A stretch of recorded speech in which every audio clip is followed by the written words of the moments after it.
Hey everybody out there, you're tuned in to 91.8 The Fan. You're in my corner and I have a returning guest to the corner. Would you like to unveil your secret identity to the masses out there? My name is Jose Jimenez. Oh, no, I got confused. Actually, I'm Beau Billingslea. I was about to say, I think there's been a mix-up here. I think we called the wrong person. But it's so great to talk to you again. I know that our first interview was a lot of fun and you were a great guest to have on, so I'm very excited to get the chance to catch up on what you've been doing. Thank you, Becky. Yeah, it's good to talk to everybody out there. I will say you're actually a part of one of my favorite series in a really long while in terms of anime. I've been obsessed with the show Tiger and Bunny, and you actually play a character in that show. Yes, I voiced Ben Jackson, who's kind of his mentor. Mm-hmm. And it's really great to see your character again, just because, that character specifically, you keep spotting him in, like, the background. Like, he'll have, like, little small scenes. You're like, oh, there's Beau. Yeah, fine. Yeah, the voice of reason, sometimes. Well, I think Tiger as a character needs that. He is kind of the underdog of the series and a little bit over his head sometimes. So. Right. Yeah. So he needs somebody grounded to try to guide him along. I did think that series was really interesting. Like the whole concept seemed very westernized, even though it was a Japanese anime. Yeah, I think it was, and obviously that appeals to the Western audience because I think media all around the world wanted into the American market. So I think that's obviously what went on, and I think they were very successful. Now, have you gotten to hear any fan reaction about Tiger and Bunny at all? I haven't, not really, not lately, no.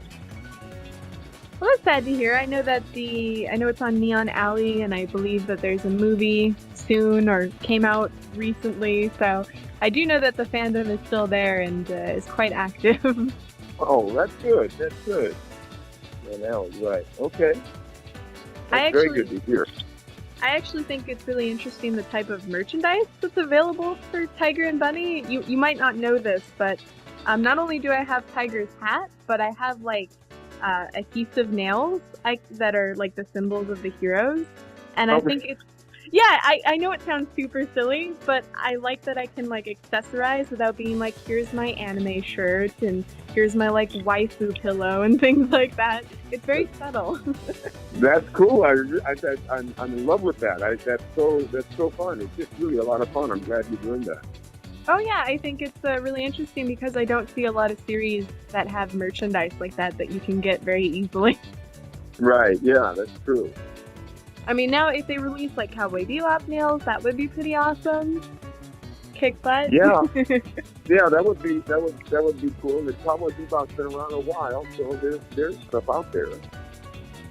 Yeah, there definitely is, and I know that there was, I believe, a Blu-ray release in the works. Last I knew, but there is a Blu-ray out of the movie, right? Yeah, Cowboy Bebop, right? Which is obviously that show must still follow you everywhere. I think that you're actually going to another Cowboy Bebop reunion in February, if I remember correctly. Yes, that's true. February 14th and 16th, we're going to be in Birmingham, Alabama at Kana, and really looking forward to it, and the whole gang's going to be there: Steve and Wendy and Melissa and myself, and so it's going to be fun. And I think we're going to read an episode. I'm not really sure. I think we're going to actually voice an episode there.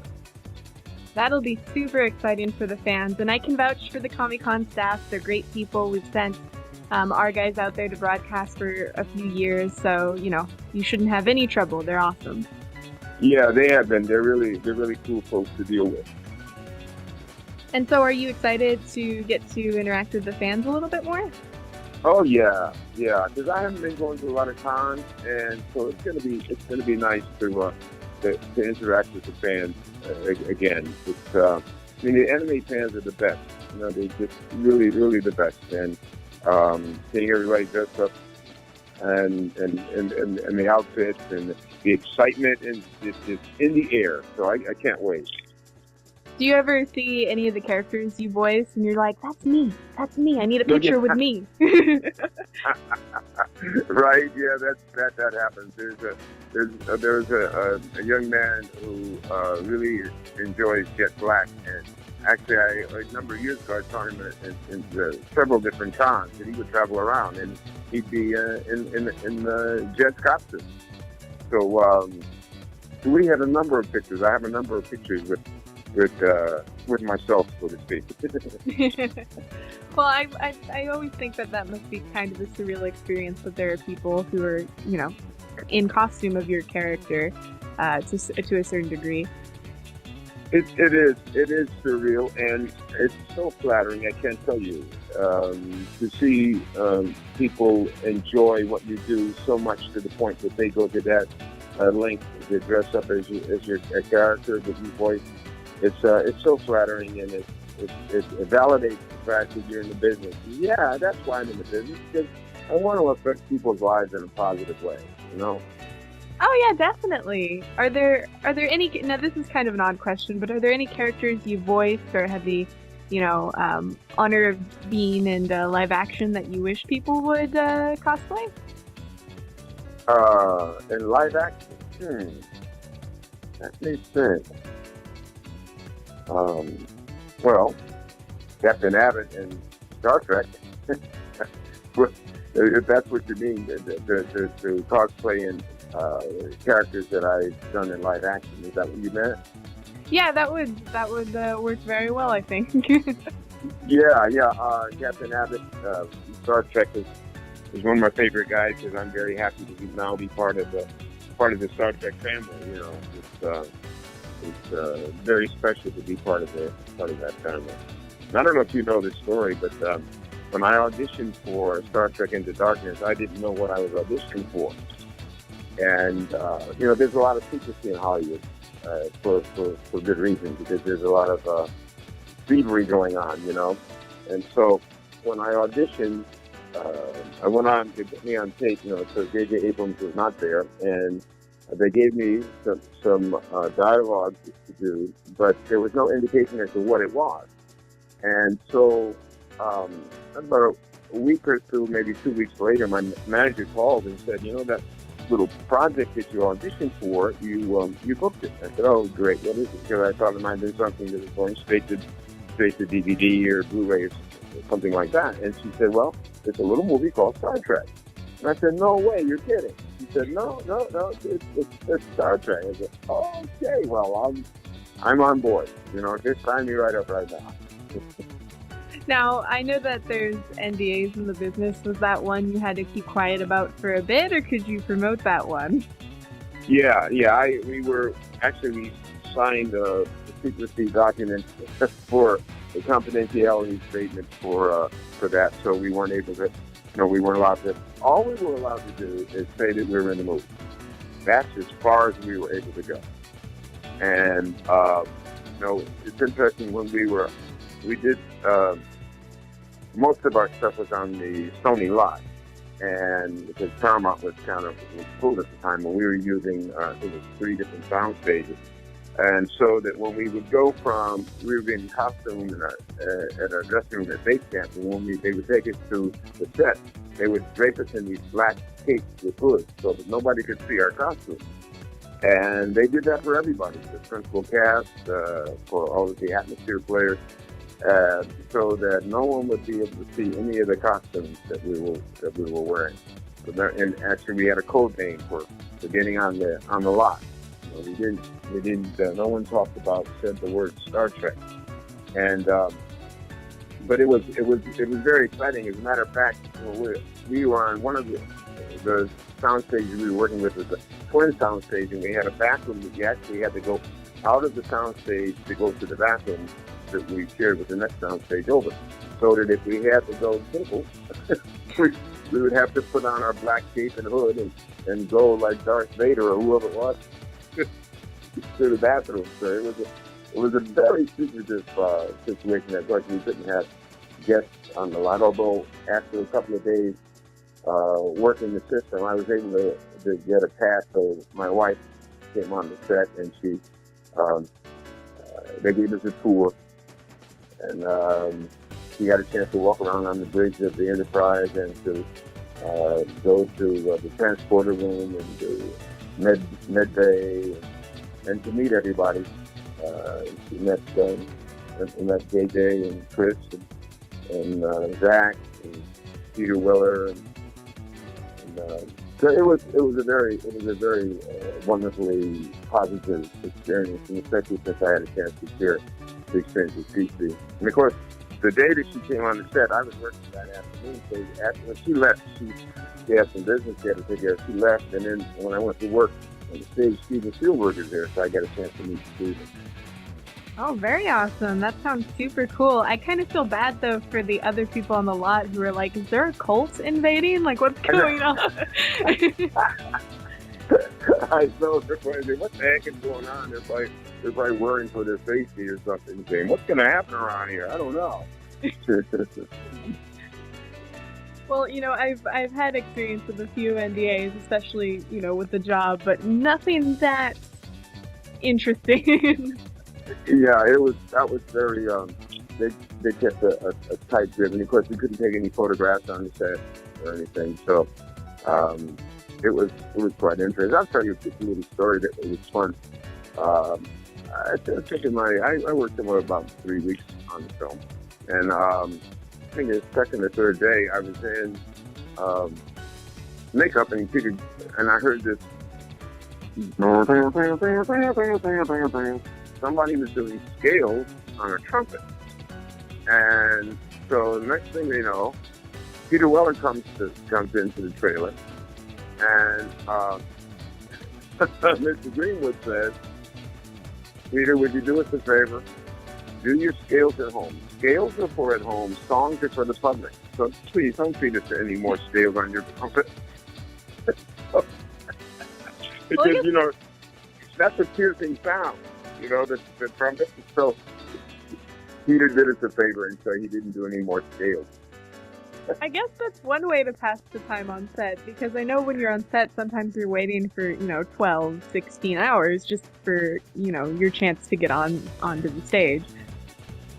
Right, that's true. And so it's nice to be able to, when you have a lot of that downtime, and because so often it takes longer to film something than originally planned, so that you have other things to go on with your life so that you can keep your life moving forward, So, as a matter of fact, at that time, Peter was also working on his PhD in Renaissance art, Italian Renaissance art, and so he would be reading it when we'd eat, he'd be reading, and then, of course, he stopped doing his scales, which is a real treat for us, hearing somebody doing scales on a trumpet. Yeah, but it's also nice to interact with people. Although I must say that interacting on the set is a bit different from what it used to be because of the smartphones and the smart tablets. You know how that goes. If we have a break, everybody goes to their phone and starts checking on emails and checking Facebook or whatever they're doing, and so there's not as much interaction. Personal interaction is not, how it is now in life. You walk up to somebody and they're looking at their phone. You ask, "Are you concentrating? Do you have time to talk?" And they say, "Okay, well, in a little bit." And so you feel like you're invading someone's space if you want to talk to them. Oh yeah, I feel like that a lot when I travel, because I'm that person that, if you sit next to me on a plane, I'm probably not going to shut up unless you start doing something else. Okay. Well, I feel like, I'm on an adventure to go to somewhere else, so I always get the opportunity to make friends with the people next to me. I don't see why I shouldn't. I mean, they're not doing anything. Sometimes they're just kind of waiting for the flight to be over, so, if you can strike up conversation, why not? That makes perfect sense. I mean, because life's about people, interacting with people. So, I would love to sit next to you on a flight. Oh, perfect. Because I really don't shut up. Hey, well, at least I'm honest. Well, that's true. You know what? I talk a bit myself, so we would be competing for the airwaves there. Oh, perfect. I remember when I came from, I went to Youmacon in Detroit, and on the way back, because I usually go to about 20 conventions a year, 91.8 The Fan goes to about 40. So on the way back, it was the very first time I had missed my flight. It was actually on Southwest's fault, not mine. I'm shaking my finger at them. But I was in standby hell for quite a while. And that was an interesting experience because there were 15 other people who had missed the flight I was supposed to be on, and I met them in Chicago, and then we traveled to Kansas City together. It was a lovely adventure to try to get back to Vegas. It could have been movie magic. Well, you know what? Now that's part of your history of your life. Exactly, that's true. I will always remember that and how I was so happy to finally get home at like 8:30 at night when I was supposed to be home at 11:30 a.m. Right. Well, experiences like that give you a nice story as well. Even That's though true. you might be in agony for a short period of time, but then you say, once it's over, you say, hey, I have a nice little story to tell now. I tried to keep my head above water. I was initially really freaked out because I was like, oh my god, I'm so far away from home. Am I going to get home okay? That was the initial fear. But, from there I just started making friends. There was really nothing else I could do. Oh, I'm sure you're good at that. So that's nice. It turned out to be a positive experience. Exactly.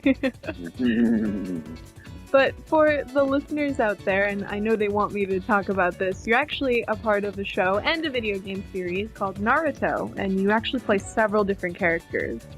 Yes. I voiced the fourth Raikage and Homura, and those are my main characters. But, I do a little of this, a little of that, like we all do. Everybody voices characters. You do a little Walla, and yeah, and it's I think it's on Adult Swim now. Yes, I do believe it just started on Adult Swim at the beginning of January, if I remember correctly. Yeah. It's nice to have it back on Cartoon Network. That's cool. Definitely, I think it's interesting. I'm not sure how much you keep on track of that stuff. That Toonami is back and all of that other stuff. So yeah, they seem like that they're really trying to push anime again on TV, which is really awesome. that is very awesome. And I think Cowboy Bebop was about the first one that kind of paved the way for the others. I could be wrong, but I'm thinking that was the first big one. And to come almost full circle, to have more of a push for the anime is very cool. Definitely. Now, the Naruto fan base can be a bit rabid, but they all seem like great fans. Do you ever get messages or anything about your characters on that? Every now and then, not too often, but every now and then. As I say, I haven't been going to the many cons, so I have been interacting directly with the fans. But yeah, it's quite a group of fans that follow Naruto. Well, the plus side of Naruto is that it seems like every year or two there's a new game, so it's like, oh yeah, I'm in the game again. Yeah, they keep themselves current. They're smart that way. They keep themselves current. I like that. Definitely, and I know that I played quite a few of those games just for the trophies. I'm not sure if you play games at all, but a lot of games, when you complete certain things, you'll be awarded with achievements or trophies. So I actually am someone who doesn't watch Naruto because there's 5 gajillion episodes, but I play the games just for the trophies. Oh, good for you. I'm glad you do. Well, I always find that shows like Naruto are very hard to approach if you weren't with it in the beginning because there's so much of it. Right, there's so much going on. It's hard to follow if you weren't kind of in on the ground floor. Yeah.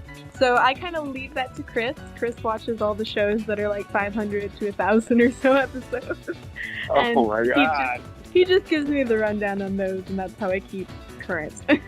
Oh, good. Well, it's nice. It's nice to have a reader or a player for you, I'll stick with the Tiger and Bunnies. Those are more manageable. Okay, yeah, they are. That's true. That's true. Some of them, not like Naruto, has a lot going on, and it's hard to follow sometimes. Now, for the fans out there, is there any other conventions that you have coming up besides Comic-Con? I'm not scheduled as of now. Comic-Con is what I'm scheduled so far, but if I get an invite, I would probably be glad to go. As I say, I kind of slow down on traveling, but I would love to interact with the fans again, especially since a steampunk project I did a couple of years ago, War of the Worlds, Goliath, is going to be coming out, I think it's April 1st, on DVD, on Blu-ray, DVD, and VOD, along with theatrical screening. And I don't know if you're familiar with War of the Worlds. It was originally about the invasion of Earth from Mars. Mhm. And yeah, and I voiced Abraham Douglas, one of the warriors there. And some of the other voice actors are Adrian Paul from Highlander. I don't know if you're familiar with Adrian or the Highlander series. Jim Burns, Elizabeth Glassman.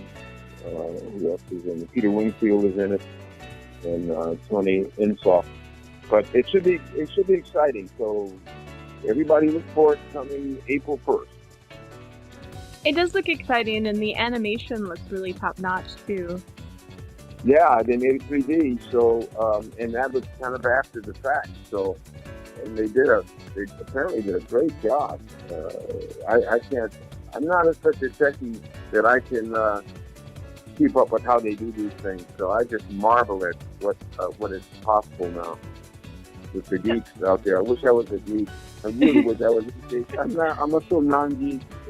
It's okay, become one of us. It'll be fine. Yes, I want to so badly, but I think my granddaughter says, "Papa, it's too late." I said, okay. I don't know. I don't think you're as far gone as my mom. My mom still has trouble with the VCR. And I still have to help her with that. So, you know. Okay, well, I think I might be a step ahead of your mom. Or maybe a half a step. But not too much. Not too much. Well, now, are there any other projects you want the listeners to know about that you have coming down that they don't necessarily have to be animation? Well, Franklin and Bash, I think, is coming back where I play a judge on there on TNT. It's a legal show, comedy. So keep an eye for Franklin and Bash, and voice stuff here and there. I have a Nissan commercial that's been on the air for a while, where I play a father who's waiting for his daughter and her boyfriend to come home, and I'm standing out in front of the house, waiting and getting ready to judge him, and he drives up in a Nissan, and of course, Nissan Sentra, and of course, when I see that, I figure he's got to be all right. I'm trying to think if I've seen that one before. I watch a lot of Hulu, and they keep giving me card commercials. All right, okay, maybe you did. Yeah. Well, you can Google it. People out there, you can Google it. Nissan father, and because it's been getting a lot of interesting play online. And awesome. I have a Merrill Lynch commercial that should be airing soon. And now for the listeners out there, where can they keep up to date? Do you do social media, or do you have a website or anything like that? Yeah, there's no social media. Facebook. And basically, that's where I'm pretty much, I stay with Facebook, and that's about it for me. Not much of a Twitter fan? Not really. I don't know if everybody would be interested in everything I do every 2 minutes, but I guess in a way I'm kind of old school, so I'm kind of a little bit slow on that, and I like to do physical stuff, and I just my manager keeps telling me do it, but maybe I will. Maybe I'll start tweeting. Well, to be fair, I think that Twitter is something that people get into, when they have their smartphones and their tablets and everything else. So, it might be better just to do a little bit more human interaction. Yeah, I like the human interaction, but of course with my smartphone and Facebook, it's obviously you can interact with people around the world, and that's terrific. I love talking with fans and friends from around the world. So friend me and chat me on Facebook. Well, is there anything else you'd like to tell the fans? Maybe words of wisdom, dating advice, predictions for the end of the world? Well, let me see. I would say to all the young people out there, follow your dreams. Go for your dreams. Be positive and follow your dreams. And if there's people who are trying to suggest you not follow your dreams. Put them in a little box in the corner and continue what you want, what you want to go after in life, and enjoy yourself, seeking your fame and your fortune or whatever it is that you want to do in life. And love your family and your friends, family and friends. I very much like that advice because you don't want the naysayers and the haters in your life. No, and when you get to the end of your stay here, you don't want to say, "I wish I had tried this," or "I wish I had done that." You don't want to have any regrets because you didn't try to do something that you wanted to do. Of course, unless you rob a bank, Of course, I don't know if you got away with it. No, I'm kidding. It's been years since I've robbed a bank. I don't know. Just kidding. It's okay. It's okay. We're not recording or anything. It won't be live on air or anything like that. Okay. But no, it was an absolute pleasure to get a chance to talk with you again. Oh, I love talking with you, Jackie, and it's been a lot of fun. And my love to everybody out there in the world who listen to 91.8 The Fan. And I look forward to the next time we chat. Me too.